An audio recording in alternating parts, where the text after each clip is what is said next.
Hey everybody, so I was talking with Underwater Levels and an interesting subject came up.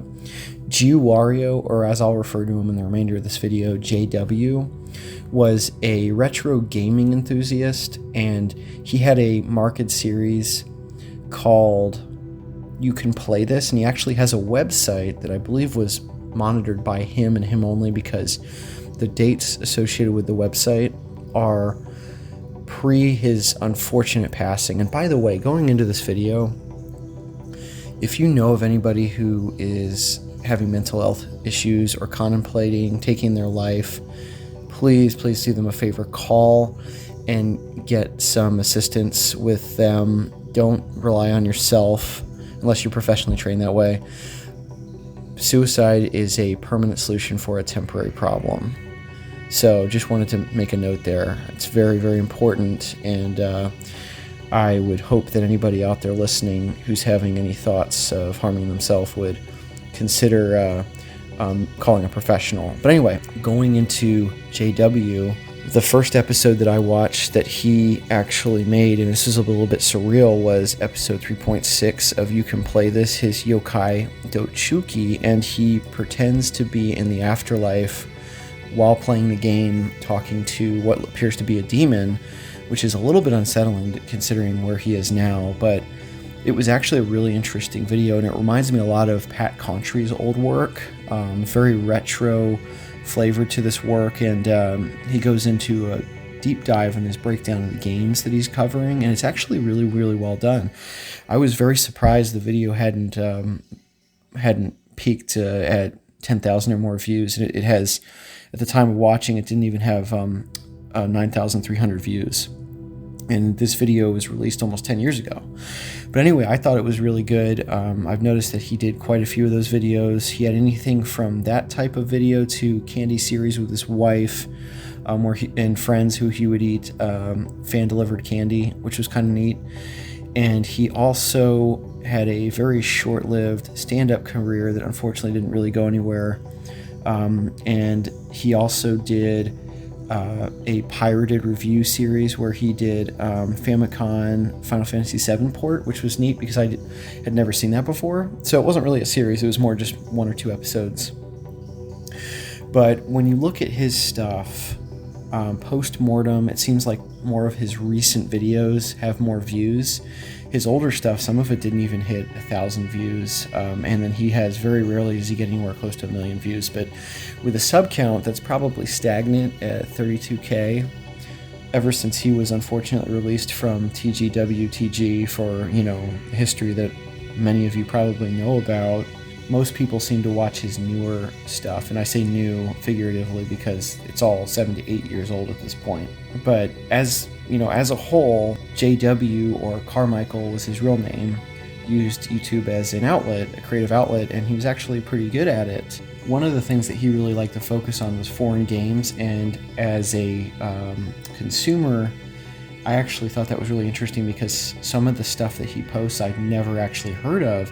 And so it makes you wonder why he didn't get more views than he did, because some of these things are just, unique gems that never made it to the Western world, other than maybe an arcade port or whatnot. So his stuff seemed to be underrated based on possibly the audience being predominantly Western, and foreign games don't trigger the nostalgia button with people who've never played them. You can see this with Let's Plays. There are two major risks to these type of gameplays. If the content is already saturated everywhere online, if it's been beaten to death, forgive the use of the term, or the opposite end of the spectrum, nobody has seen it, and therefore either they don't know about it, they don't know it exists, or they have zero interest because the nostalgia factor is not triggered with them because they haven't experienced the content.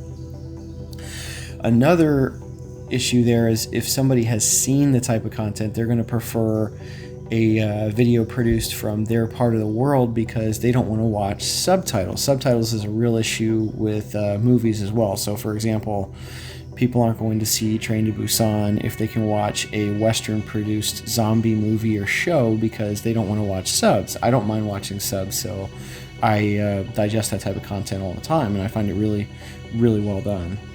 But a bigger audience may exist globally, but a lot of watchers are just, kind of stuck in their ways.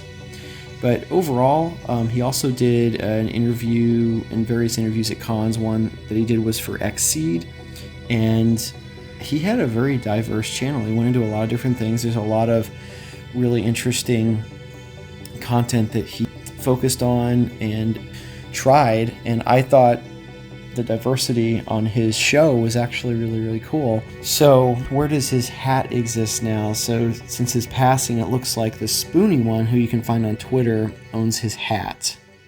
The Wario hat, the yellow Wario hat that he had captured into many different illustrations and caricatures, some of which were produced from people on DeviantArt, and probably by himself. He has a really cool 8-bit character. You know, that little piece of memorabilia, at least it went to somebody and it's being used, or at least sitting in a museum type little setup, because I think it's worth that. For what it's worth, the history that JW had, you know, his career was tarnished. Nobody's perfect, but it is really upsetting that his channel came to this kind of end because of not knowing a way out, and not understanding how to handle the situation he was in. So again, if anybody out there, if you know somebody who's struggling, please try to help them. But anyway, I wanted to go into that. Kind of completes my JW segment. I wanted to talk about the channel. I wanted to give it a little bit of light because it is an older channel. You know, a lot of people may know about it, a lot of people may not know about it, but it's definitely worth taking a look at, because YouTube, as Underwater Levels mentioned, it has a lot of archived content that kind of has just sat there throughout the years.